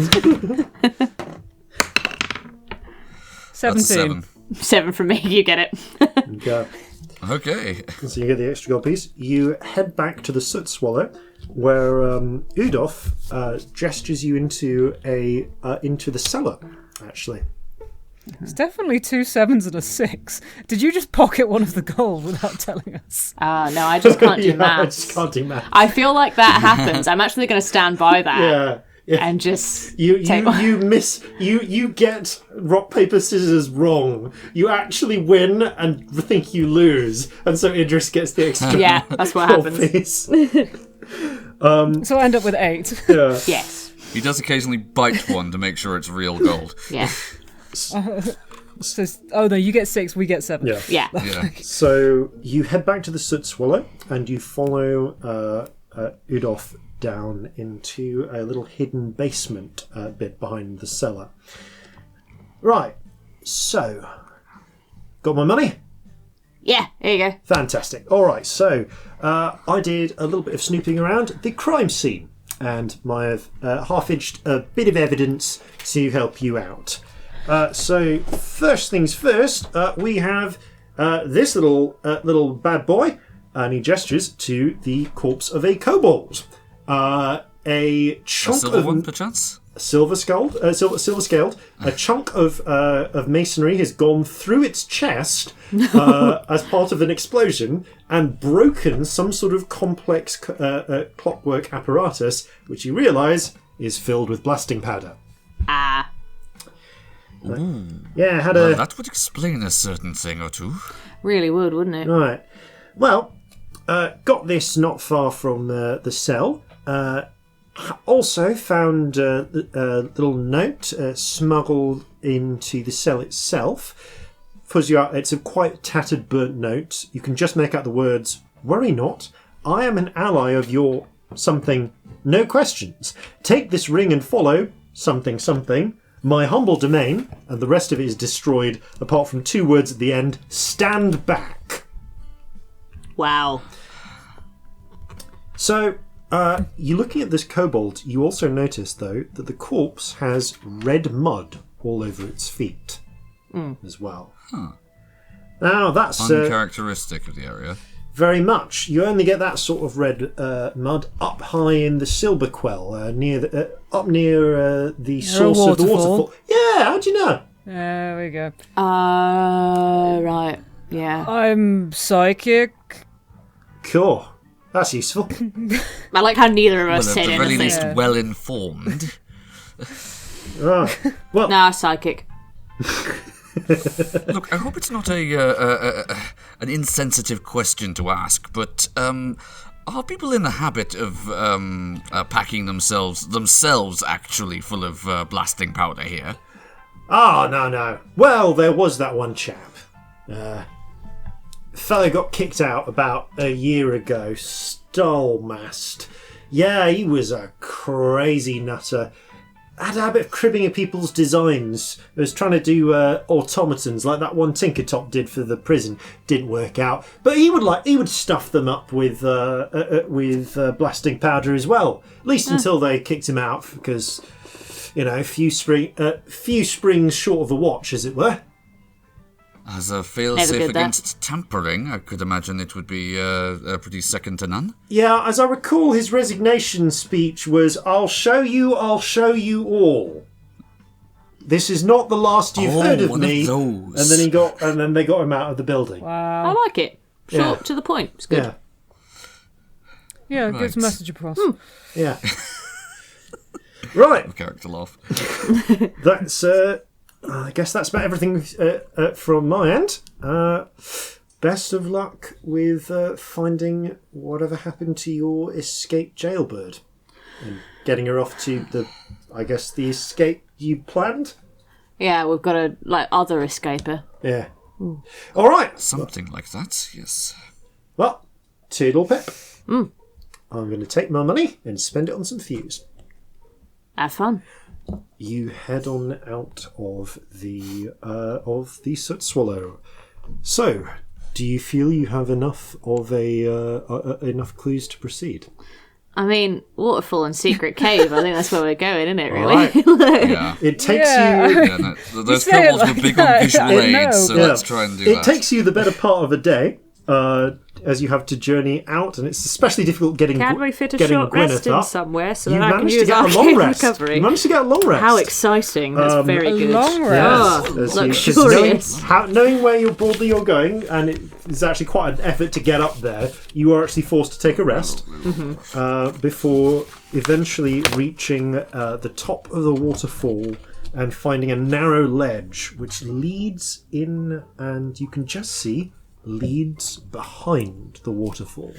So you can now see the narrow ledge leading up and beyond, past the raging torrent of water. The waterfall, actually, by the way, goes all the way down to Hupperdook, and past it. It's really quite breathtaking. You are also at this point about 1,000 feet above Hupperdook. So Did your ears just pop? it's Oh yeah, there we go. it's been a bit of a day's trek getting here. How would you like to proceed? Stealthily. Stealthily is the Okay, best can you word give me that all comes to stealth check, mind. please? I will tie up Always. Gwyneth somewhere. That's well good. Somewhere on the It's a floor. 22. 22. You guard our rear 7. here, Gwyneth, alright? That's a natural 20. Hey! The three of We you can't even see you. Strangely enough, scout. the 6.5-foot tall cow person, not that quiet. Fortunately, your companions are able to 21 if it makes a difference. keep you under control. You Such a good stealth modifier. Oh, mate. you make your way across the path behind the waterfall, and it is a narrow and treacherous path. There is just a dead drop in front of you for about a good 1,000 feet until you would hit Hupperdook. So it's a little unnerving, but you peer around the edge until you find, as promised, a hidden cave. It is lit by dim light filtering through the waterfall, and you can see there are a number of figures inside. At the far end of it, there is what appears to be, oddly enough, a solid steel door built into part of the cave. But in front of that, there is a sort of camping location. Someone, or in fact several someones, 6 someones specifically, have set up a tent, a campfire, and they've actually dragged in a table where they've set up a little card game. They appear to be playing, and 5 of them are playing poker. 5 little silver-scaled figures. The 6th silver-scaled figure is messing around with what looks like... It kind of looks like a giant if you made... Well, not a giant, but like maybe an ogre if you made it very badly out of steel and clockwork. And then put a shoulder-mounted cannon on it. Oh, okay. The kobold has a pair of goggles on and is giggling and muttering as they're playing around, and you don't think they have the technical expertise to actually be doing any meaningful work on this. They're probably just accidentally sabotaging it. Nearby, there are 2 work tables to which are shackled a pair of prisoners.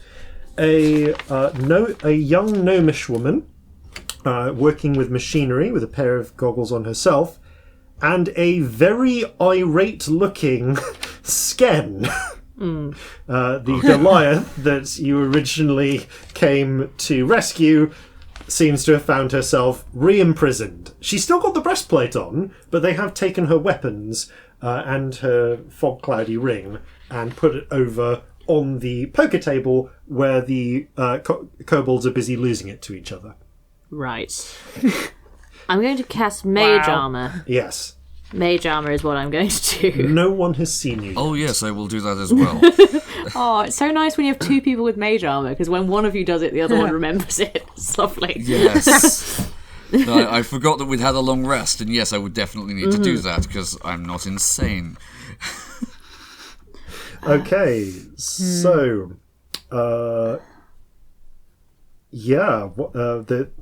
what do you want to do? The cavern is about 50 feet from the narrow mouth where you are to the end, but only about 30 feet to where the kobolds are busy at the dice table, and the kobold in the giant metal suit is busy tinkering away. What's our play here? I think we need to stop the suit pretty quickly. Yeah. That one might. That thing looks nasty. I can probably freak out all the little guys. Alright. I can Got a really freak out scary one of thing. them. Alright, that could I be can good. make one of them more susceptible to some spells. That's helpful. Yeah, if you've got something you want to try on it. Well, I can freak out everyone within 10 feet. If I can get near enough. That is... Okay. All of the kobolds are within 10 feet of each other, but Yeah, you would but I need to get think- right... if you mean everyone within 10 feet of you... Everyone within 10 feet of me, yeah. Okay. How near are they right now? They are 30 feet away. So Okay, in so I theory, could, You could yeah. essentially run up and just like... Do my thing. Yeah, do your thing. Out of character, is there a save on that spell? Yes, charisma, which I figure they're not great Okay, in. because I can give one of them a disadvantage. Okay, that's not bad. The It's one a that- low charisma save. It's DC 11, so it's not high. But I figure they're not going to be high charisma, so we might have a chance. The one in the suit is not next to the others. Cool. They're a good 20 feet away from the others. All right, if I thin the herd of the little guys, it might be good for maybe you. I gesture at Idris to go for the suit person. Yeah, if I give you a little bit of an advantage with whatever you want to do on him Yeah. or them, let's be open there. Yeah. Alright.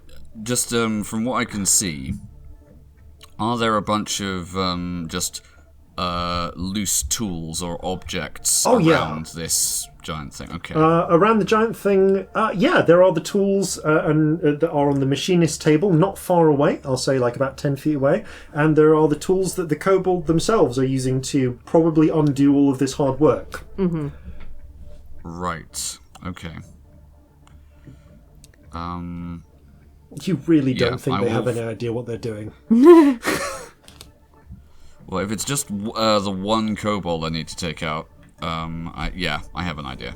Cool. I can, Okay. All right, should we go for it? Is it something with a save? Is this going to be worth me doing? Yes, it would be something with a save. Lovely. Then I will go before you.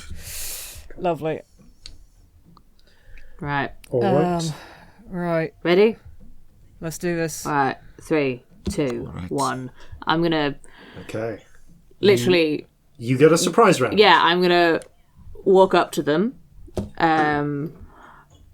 The black irises in Tick's eyes spread out so that the full eye is black. The coat billows out, moved by a sort of like invisible wind. I feel like I'm flavouring this, deal with it. And two big black skeletal wings come out of her shoulders. And they all have to make a charisma save or be frightened. It's DC 11. Tick, tick, tick, tick, tick. Yeah, all the clinking and ticking noises really amp up, I feel. So what was the save again? DC 11 charisma. Okay, 1, 2, 3. Just trying to thin them. Okay. Get rid of some of them.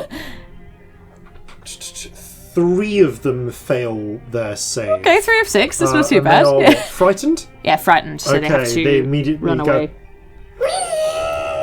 2 of them are just sort of rude to the position, but you see them try and grab whatever they can to defend themselves. The others are just panicked. They don't know what the fuck's going on. So who else is acting? Damien? I will move up to within 15 feet of the one working on the construct. Okay. And I will smile at them, and as I do, the colour drains from my skin and it goes grey, but like the grey of a corpse, not the grey of a drow. Oh. And the eyes become black, except for like a pinprick of light in the centre. I'm using unsettling presence. They have disadvantage on the next saving throw. All right. Within the next minute. At the same time, then. Your kobold noises are far too cute, Jason. Can I also bring up my what's it? My echo in the middle of the kobolds if they are within 30 feet of me? Within 30 feet of you, yes, they are. So you kind of have to manifest lovely. it, and then it walks the rest of the way. Yeah, because you manifest it 15 feet away, and then it's 15 feet. and then I'm it walking through. I figure I do it as I scuffles. go. Yeah. So there's just a moment where you blur, and a shadowy second form of you splits off and walks off in a direction, standing in the middle, just stepping up right onto the top of the poker table, looking down at the various kobolds. Fun. Yes, and Idris. Is the construct within 10 feet of the poker table? No. All right. The construct's a good 20 feet away from the poker table. Centered on the kobold, then, by the construct, I'm going to cast Shatter. Okay, the kobold is in the construct. I will cast Shatter then. Okay. Yeah, I will definitely cast Shatter centered on the construct then. Cool.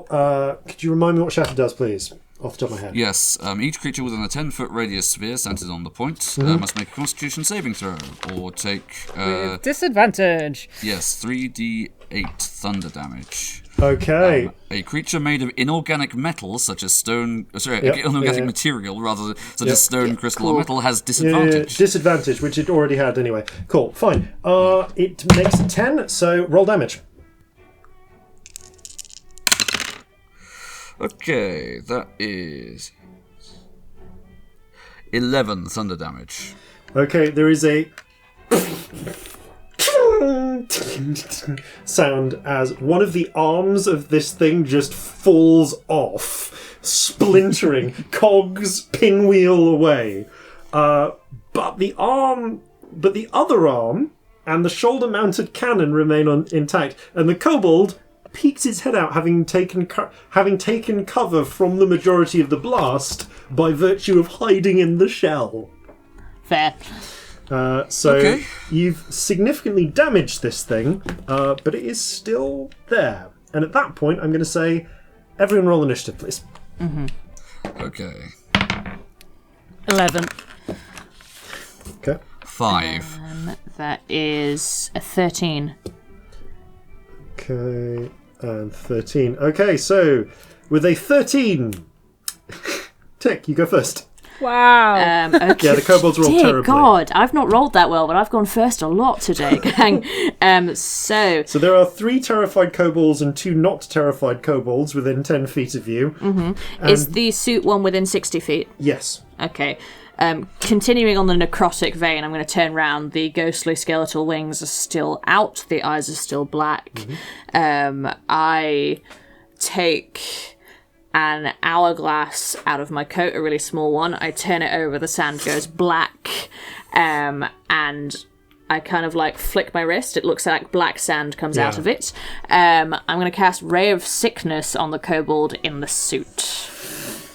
Which is an attack roll, so I need to check if that hits or not. Oh, honey.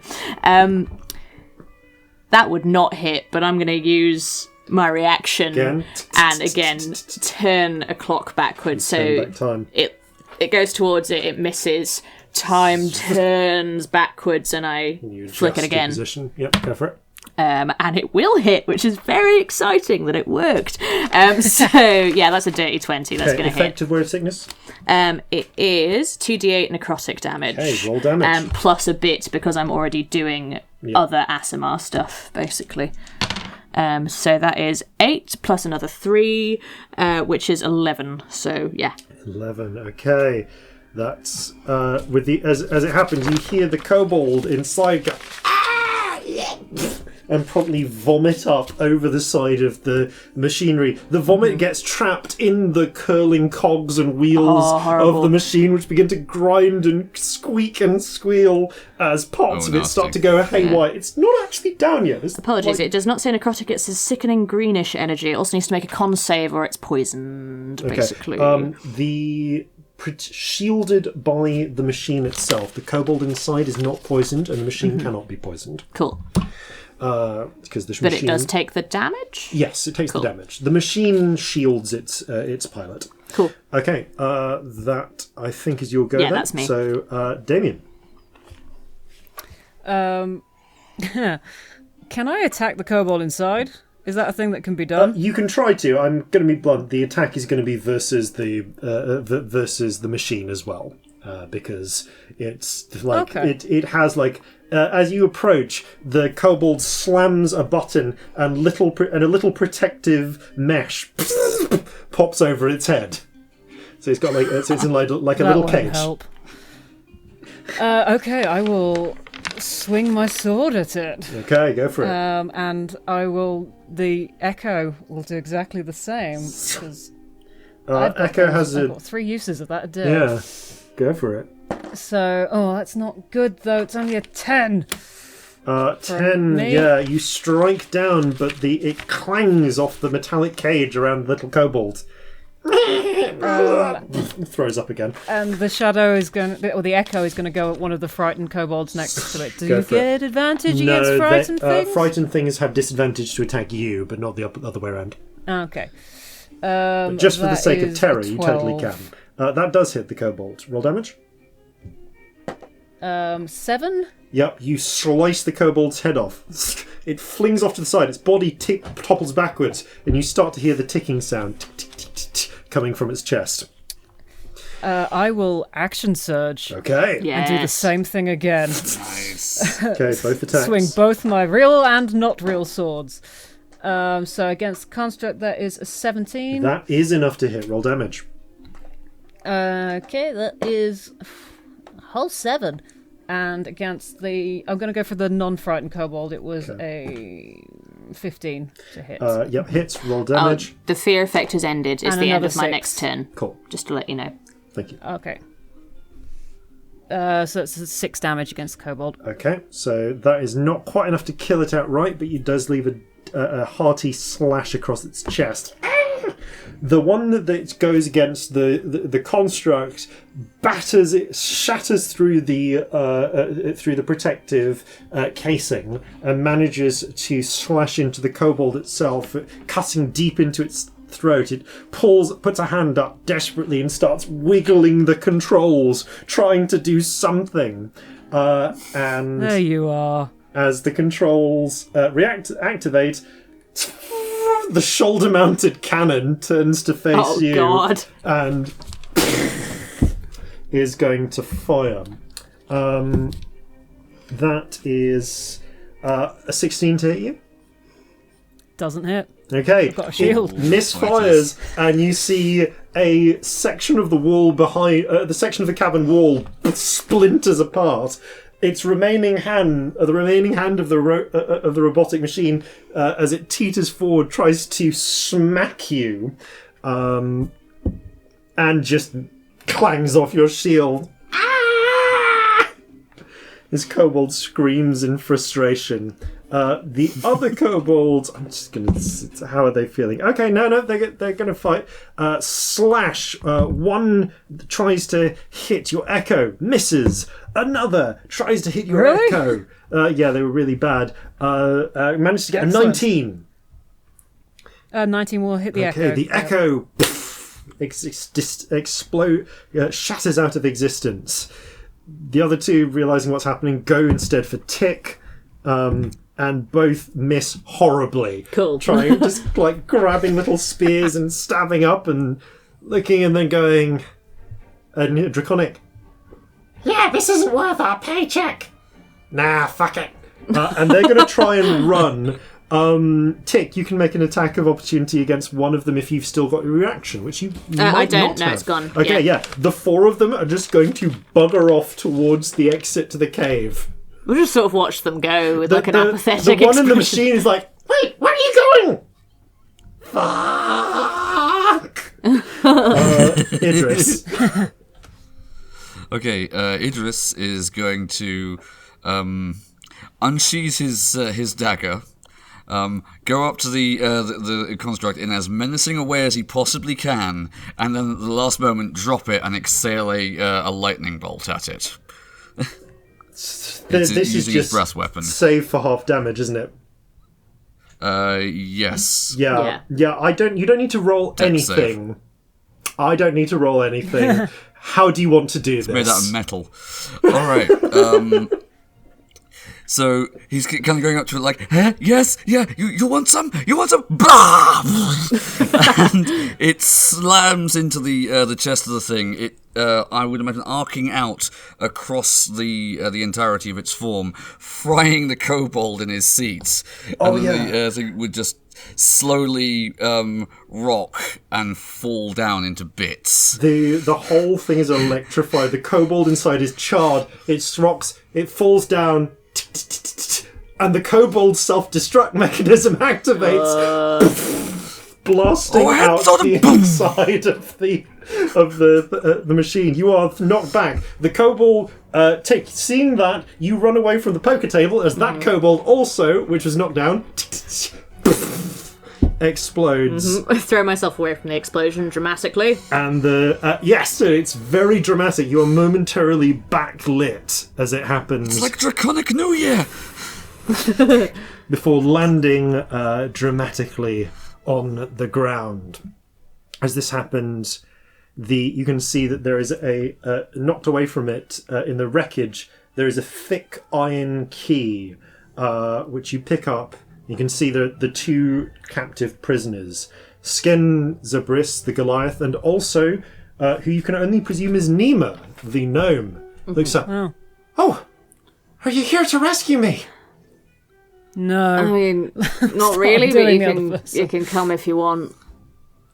Do you unlock her? You were not the designated rescuee, but I mean, we're happy to take you. Okay, if you unlock it, she immediately just says, "Thank you." Rather, I was thinking, no, couple. He goes, "Thank you. You've got to that man in there, that human in there is a madman. He stole all of my inventions, and now I don't even know." And she just runs off. The Goliath massages her wrists. Yeah, well, that was embarrassing. You had a rubbish day, ain't Yeah. you? Yeah. Oh, shit. Nice work with What? the, she gestures to what you're doing. But I got bad news. Yeah. What? So the guy who did all this is this human called Stolmast. He used to be an inventor for the fight, for those locked down in Hupperdook. Well, turns out he was being... nods to you, Damien. Some of our lot were sending him materials to help finance some sort of mad revenge project. She gestures to the broken down exploded machine. Oh, right. Which was all going fine, and he was supposed to help break me out as part of the arrangement. Only thing is, he learned I was during the escape, obviously I did the echo thing, and he's been taking notes. I think he's been working in a way to try and get machines that can use dunamancy. And if he does that, forget all the mad shit he did before, the Empire's going to welcome back like their lost golden child. Ooh. So we kill him. I think we're going to have to. Destroy his work. And you look forward, and Great. the steel door ahead, you can hear the ticking sound from within. But that is an adventure for another time. Thank you all for playing. Thank you all for listening. Thank you, Matthew Mercer, for creating this entire setting. Yes. Thank you, Wizards of the Coast. Thank you to Podcasts of Wildemount and the organisers for letting us be part of this thing. It's been great fun. Very much. Yes. And farewell from all of us here at Flintlocks and Fireballs. Fair seas and natural 20s.